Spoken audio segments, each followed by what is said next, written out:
एक ऐसे कथावाचक जिनके पास पत्नी के अस्थि विसर्जन तक के लिए पैसे नहीं थे, तब मंगलसूत्र बेचने की बात की थी। यह जानकर सुखद आश्चर्य होता है कि पूजनीय रामचंद्र डोंगरे जी महाराज जैसे भागवताचार्य भी हुए हैं, जो कथा के लिए 1 रुपया भी नहीं लेते थे, मात्र तुलसी पत्र लेते थे।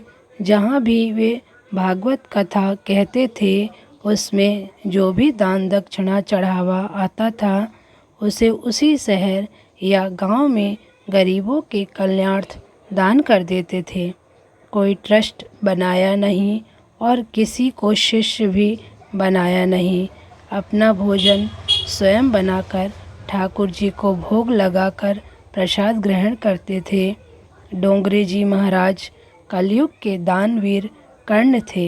उनके अंतिम प्रवचन में चौपाटी में 1 करोड़ रुपए जमा हुए थे, जो गोरखपुर के कैंसर अस्पताल के लिए दान किए गए थे। स्वयं कुछ नहीं लिया।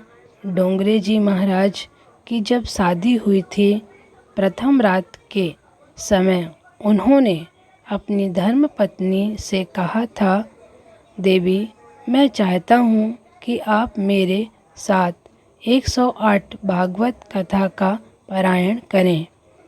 उसके बाद यदि आपकी इच्छा होगी, हम गृहस्थ आश्रम में प्रवेश करेंगे। इसके बाद जहाँ जहाँ डोंगरे जी महाराज भागवत कथा करने जाते, उनकी पत्नी भी साथ जाती।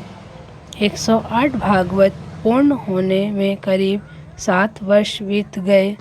तब डोंगरे जी महाराज पत्नी से बोले, अब अगर आपकी आज्ञा हो तो हम गृहस्थ आश्रम में प्रवेश कर संतान उत्पन्न करें। इस पर उनकी पत्नी ने कहा, आपके श्रीमुख से 108 भागवत श्रवण करने के बाद मैंने गोपाल को ही अपना पुत्र मान लिया, इसलिए अब हमें संतान उत्पन्न करने की कोई आवश्यकता नहीं है। धन्य है ऐसे पति पत्नी, धन्य है उनकी भक्ति और उनका कृष्ण प्रेम। डोंगरे जी महाराज की पत्नी आबू में रहती थी और डोंगरे जी महाराज देश दुनिया में भागवत रस बरसाते थे। पत्नी की मृत्यु के 5 दिन पश्चात उन्हें इसका पता चला। वे अस्थि विसर्जन करने गए। उनके साथ मुंबई के बहुत बड़े सेठ थे, रति भाई पटेल जी। उन्होंने बाद में बताया कि डोंगरे जी महाराज ने उनसे कहा था कि रति भाई, मेरे पास तो कुछ नहीं है और अस्थि विसर्जन में कुछ तो लगेगा, क्या करें। फिर महाराज आगे बोले थे, ऐसा करो, पत्नी का मंगलसूत्र और कर्णफूल पड़ा होगा, उसे बेचकर जो मिले उसे अस्थि विसर्जन क्रिया में लगा देते हैं। सेठ रति भाई पटेल ने रोते हुए बताया था, जिस महाराज श्री के इशारे पर लोग कुछ भी करने को तैयार रहते थे, वह महापुरुष कह रहा था कि पत्नी के अस्थि विसर्जन के लिए पैसे नहीं हैं। हम उसी समय मर क्यों ना गए।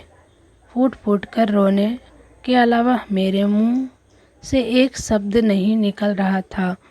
वैसे महान विरक्त महान संत के चरणों में कोटि कोटि नमन भी कम है। पूज्य श्री रमेश बाबा अपने प्रवचनों में कहते हैं कि जो धर्म का व्यापार करते हैं, उन धर्म ध्वजियों की दुर्गति का वर्णन श्री भरत जी ने किया है।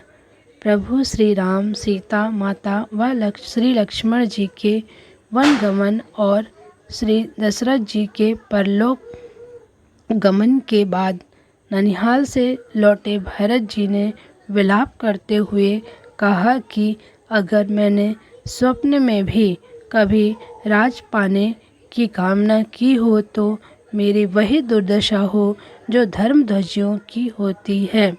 दोस्तों, यदि मेरी यह वीडियो आपको अच्छी लगी हो तो मेरे चैनल को लाइक और सब्सक्राइब करें। धन्यवाद।